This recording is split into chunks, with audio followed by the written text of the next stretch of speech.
بسم اللہ الرحمن الرحیم۔ میں ہوں محمد نعیم اقبال اپنی نئی ویڈیو کے ساتھ۔ پچھلی ویڈیو کے اندر ہم نے آپریشن جبرالٹر ڈسکس کیا گیا تھا۔ آپریشن جبرالٹر جب پلان ہو رہا تھا تو اس کے ساتھ ایک اور آپریشن بھی پلان کیا گیا تھا مئی 1965 کے اندر، اور اس کا مقصد یہ تھا کہ جب آپریشن جبرالٹر کامیاب ہو جائے تو اس کے بعد اس کو کیش کروانے کے لیے، اس سے فائدہ اٹھوانے کے لیے ایک سوئفٹ موو کی جائے، تیز موو کی جائے، ایک اور آپریشن جو ہے وہ لانچ کیا جائے اور اس سے فائدہ اٹھایا جائے۔ اور اس آپریشن کا نام جو تجویز کیا گیا تھا وہ تھا آپریشن گرینڈ اسلام۔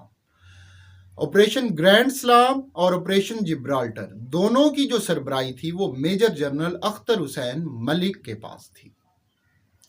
اگست کے اندر جب آپریشن جبرالٹر شروع ہوا تو اگست کے اینڈ تک تقریباً یہ ناکامی سے دوچار ہو چکا تھا، اور ایک راجوڑی سیکٹر کو چھوڑ کر باقی ہر جگہ مجاہدین جو تھے، جو پاکستان کی فورسز تھی، وہ ٹریپ ہو چکی تھیں، کیونکہ کشمیری ان کی مدد نہیں کر رہے تھے، جبکہ انڈین فورسز نے ان کے واپسی کے راستے جو تھے وہ بلاک کر دیے تھے، وہاں پر انہوں نے قبضہ کر لیا ہوا تھا۔ تو 24 اگست سے ہی میجر جنرل اختر حسین ملک بار بار جی ایچ کیو کو پریس کر رہے تھے کہ انہیں آپریشن گرینڈ اسلام شروع کرنے کی اجازت دی جائے،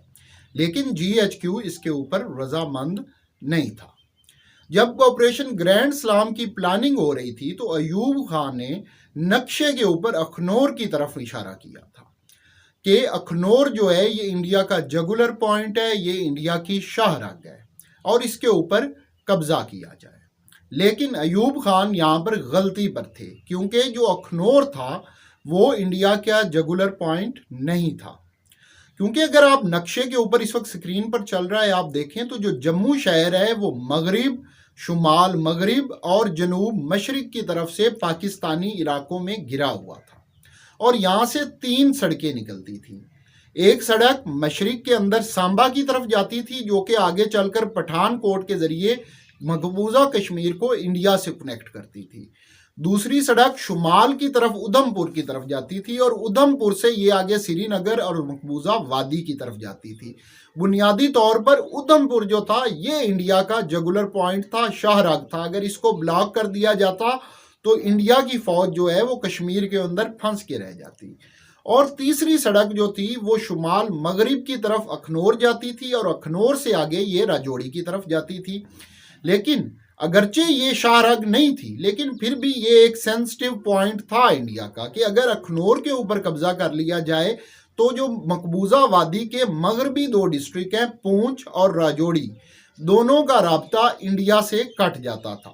اور چونکہ آپریشن جبرالٹر کے دوران راجوڑی کے اندر پاکستان کا قبضہ ہو چکا تھا غزنوی کمپنی کے ذریعے، اس لیے یہ سوچا گیا کہ یہاں پر حملہ کرنا ضروری ہے۔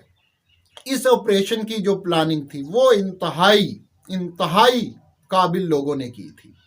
اور یہ اپنے وقت کا ماسٹر پیس تھا عسکری ذرائع کے حوالے سے۔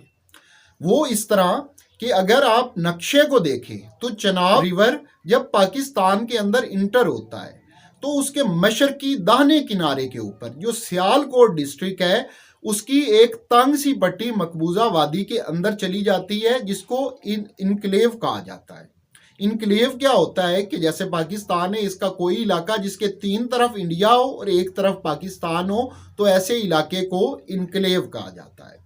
تو کیونکہ دریائے چناب کے داہنے کنارے کے اوپر آلریڈی پاکستان کے پاس علاقہ تھا، اور یہ جو پٹی تھی یہ اخنور سے 4 کلومیٹر پیچھے ختم ہو جاتی تھی، یعنی اس پٹی سے 4 کلومیٹر اخنور کا پل تھا جو مغربی وادی کو جموں سے کنیکٹ کرتا تھا، جبکہ دریائے چناب کا جو بایاں کنارہ تھا، جو مغربی کنارہ تھا، یہ انڈیا کا علاقہ تھا۔ آپ اگر نقشے پر دیکھیں تو گجرات ڈسٹرکٹ کی جہاں پر مقبوضہ کشمیر کے ساتھ سرحد لگتی ہے وہاں پر یہ علاقہ موجود ہے، اور یہاں پر چھمب جوڑیاں سیکٹر تھا۔ پلان یہ کیا گیا کہ چھمب کے راستے جوڑیاں اور جوڑیاں سے آگے اخنور تک پاکستان فوج اپنے ٹینکوں کے ساتھ اٹیک کرے گی، اور کم وقت کے اندر سرپرائز کا ایلیمنٹ برقرار رکھتے ہوئے اخنور کے اوپر قبضہ کر لے گی۔ تو جب آپریشن جبرالٹر ناکامی کے دہانے پر پہنچا، جب 24 اگست کو